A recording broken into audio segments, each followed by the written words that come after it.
Vážení priatelia, na konci roka zvykneme bilancovať, hodnotiť vlastné úspechy a premýšľať nad tým, čo sa celkom nepodarilo, počítať svoje zisky, straty. Mne ako ministrovi zahraničných vecí a európskych záležitostí Slovenskej republiky, a zdôrazňujem Slovenskej republiky, prislúcha podať odpočet za celý rok a rezort. Naše veľvyslanectvá, generálne konzuláty, styčné úrady i slovenské inštitúty a tiež všetky formy zastúpenia misií vykonávali všetko to, čo je potrebné na ochranu záujmov našich občanov kdekoľvek na svete a tiež pôsobili v prospech našej vlasti. Patrí im moja vďaka a ocenenie ich každodennej práce. Napríklad také konzulky a konzuli, ktorí boli neraz 24 hodín denne k dispozícii každému, kto sa ocitol v ťažkej životnej situácii v zahraničí. Nemôžem hovoriť o konkrétnych ľuďoch, ktorým pomohli, no oni to vedia, že im boli na blízku slovenskí diplomati. Ako práve v týchto dňoch dievča, ktoré sme zachránili z pásma Gazy, alebo počas najväčšej záchrannej logistickej akcie v tomto roku v Libanone, kde sme leteckým mostom prevážali občanov z Libanonu na Cyprus a odtiaľ ďalej do ich domov. A tu sme podali pomocnú ruku aj iným štátom, lebo tak sa to medzi partnermi v diplomácii robí. Nie zo všetkého sa robia mediálne výstupy, statusy či fotky, ako si to neraz predstavuje naša opozícia. Je potrebné vyvinúť veľa úsilia, absolvovať mnohé rokovania a cesty a výsledok sa prejaví často až s odstupom času. Tak som sa v tomto roku zúčastnil napríklad mierového samitu vo Švajčiarsku, ktorý sa týkal vojny na Ukrajine. Až tam pochopili naši západní partneri, že na ďalšie mierové rokovania musí byť pozvaný aj zástupca Ruska a ďalších krajín, najmä z globálneho juhu, aby sa v spoločnej diskusii hľadali možnosti, kedy nebudú zomierať zbytočne ľudia.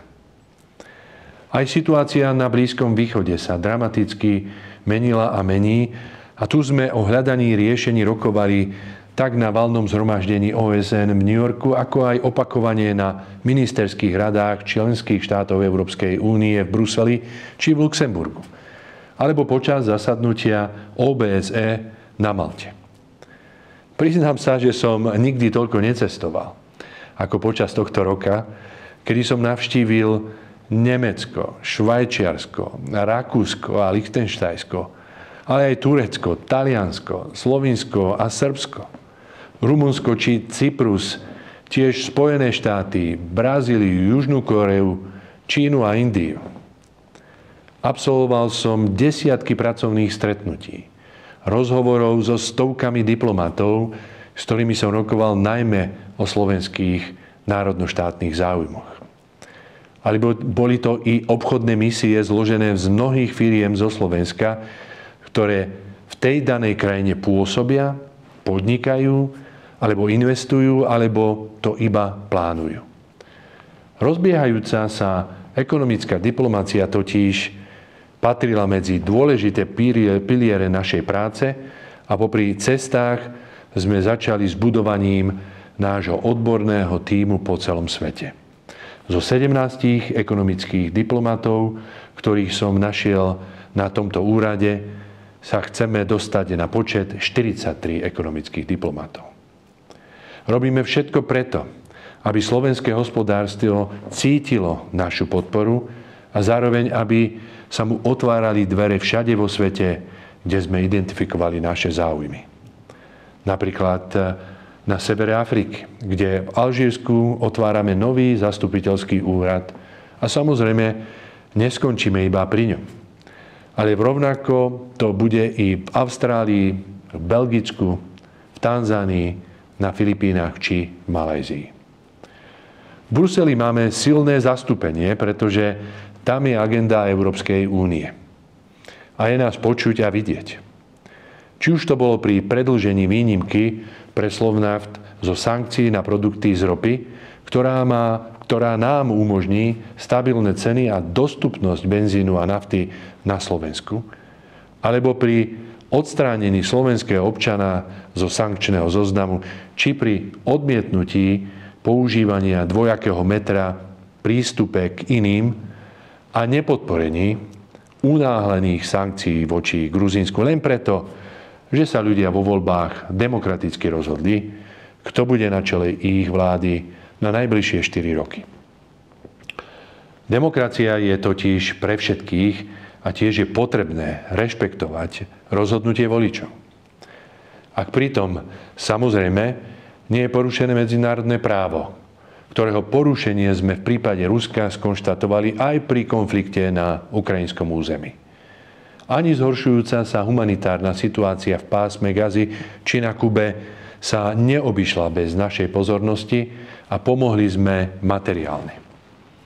A takto by som mohol pokračovať ďalej vo vymenovaní mnohých stretnutí s partnermi, či už z Česka, Poľska, Maďarska, či Veľkej Británie, alebo aj združeniach ako Priatelia Západného Balkánu, či Dunajská stratégia, a rovnako aj V4, alebo Slavkovský formát S3, alebo Stredoeurópska iniciatíva C5. Alebo spoločné pracovné cesty s pánom prezidentom Petrom Pellegrinim či predsedom vlády Robertom Ficom. Ako aj zastupovanie Slovenskej republiky na zasadnutiach Európskej únie, Severoatlantickej aliancie, tiež na Antalískom diplomatickom fóre v Turecku alebo na Paralympiáde vo Francúzsku. Ak by som mal dať tomuto končiacemu roku nejaký prívlastok, tak by som ho určite nazval rokom podpory mierových riešení. Rokom posilňovania slovenského mena vo svete a tiež rokom prezentovania potenciálu Slovenskej republiky. A pre slovenskú opozíciu by som mal ešte jedno posolstvo. Rok 2024 bol pre našu diplomáciu rokom stretávania sa s partnermi, otvorených rokovaní a vzájomnej akceptácie, takže sa nenaplnilo ich strašenie o tom, že by slovenská diplomácia pod môjim vedením nebola prijímaná, vypočutá a že by nemala svoje miesto v zahranično-politickom dianí. Alebo podľa ich zbožného priania, že by sme nebodaj boli izolovaní. Milé Slovenky a Slováci, chcem vám poďakovať za vašu priazeň a podporu, za spoluprácu i za šírenie dobrého mena našej vlasti vo svete. Kamkoľvek som počas svojich ciest zavítal, vždy som sa stretával aj s našimi krajanmi, rodákmi či potomkami dávnych vysťahovalcov zo Slovenska a práve náš jazyk, tradície a kultúra boli tým najlepším univerzálnym jazykom, ktorému porozumeli aj štáty, v ktorých žijú títo naši blízki.